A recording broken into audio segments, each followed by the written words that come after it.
ஓம் ஸ்ரீ குருப்யோ நமஹ.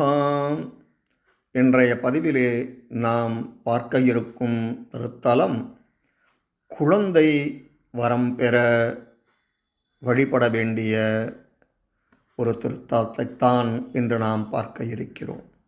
நாமக்கல் மாவட்டம் ராசிபுரத்தில் கடையேழு வள்ளல்களில் ஒருவரான வல்வில் ஊறி வழிபட்ட கைலாசநாதர் திருத்தலம் பற்றித்தான் பார்க்க இருக்கிறோம்.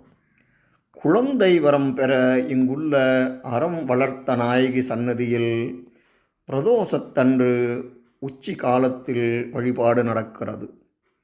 கொல்லிமலை பகுதியை ஆட்சி செய்தவர் வல்வில் ஊரி ஒருமுறை வேட்டைக்கு செல்லும் போது வெள்ளை பன்றி ஒன்றின் மீது அம்பு தொடுக்க தப்பியோடி புதருக்குள் மறைந்தது. புதரை விளக்கிய மன்னர் சுயம்புலிங்கம் இருப்பதைக் கண்டு வந்தவர் சிவபெருமான் தான் என்பதை அறிந்து மகிழ்ச்சியடைந்தார். உடனே அந்த இடத்தில் கைலாசநாதர் என்னும் பெயரில் கோயிலை கட்டினார். சுயம்புலிங்கமாக மூலவர் கைலாசநாதர் இங்கு இருக்கிறார். சுவாமியின் மேனியில் அம்புபட்ட தழும்பு உள்ளது. இக்கோயிலின் அம்மன் அறம் வளர்த்த நாயகி. திருமணமான பெண்கள் பிள்ளை வரம் பெற பிரதோஷத்தன்று நடக்கும் உச்சிகால பூஜையிலே அரிசி, தேங்காய், பழம், உப்பில்லாத சாதம் படைத்து வழிபடுகின்றனர். ஒரே கல்லாலான சகட விநாயகர் இங்கு குடிகொண்டிருக்கிறார். மாணவர்கள் இவரை வழிபட்டு பலன் அடைகின்றனர். முருகப்பெருமானுக்கு பாலதண்டாயுதபாணி, கல்யாண சுப்பிரமணியர் என இரு சன்னதிகள் இங்கு இருக்கின்றது. பிரகாரத்தில் சிவதுர்க்கைக்கு ஒரு சன்னதியும் இருக்கிறது.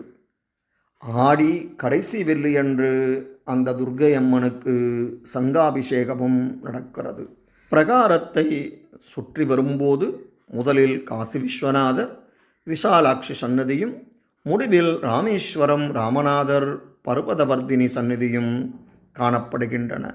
இங்கு வழிபட்டால் ஒரே நேரத்தில் காசி க்ஷேத்திரத்தையும் ராமேஸ்வர க்ஷேத்திரத்தையும் தரிசித்த புண்ணியம் கிடைக்கும். இந்த திருத்தலமானது நாமக்கல் சேலம் சாலையில் 26 கிலோமீட்டர் தூரத்தில் ஆண்டகலூர் கேட்டிலிருந்து ராசிபுரம் சாலையில் 4 கிலோமீட்டர் தொலைவில் அமைந்துள்ளது. ஆகவே குழந்தை வரம் வேண்டுபவர்கள் இங்கு சென்று அறம் வளர்த்த நாயகியை வணங்கி எல்லா வளமும் நலமும் பெற அறம் வளர்த்த நாயகி கைலாசநாதரை வணங்கி அடுத்த பதிவிலே இன்னொரு திருத்தலத்துடன் உங்களை சந்திக்கிறேன். நன்றி, வணக்கம்.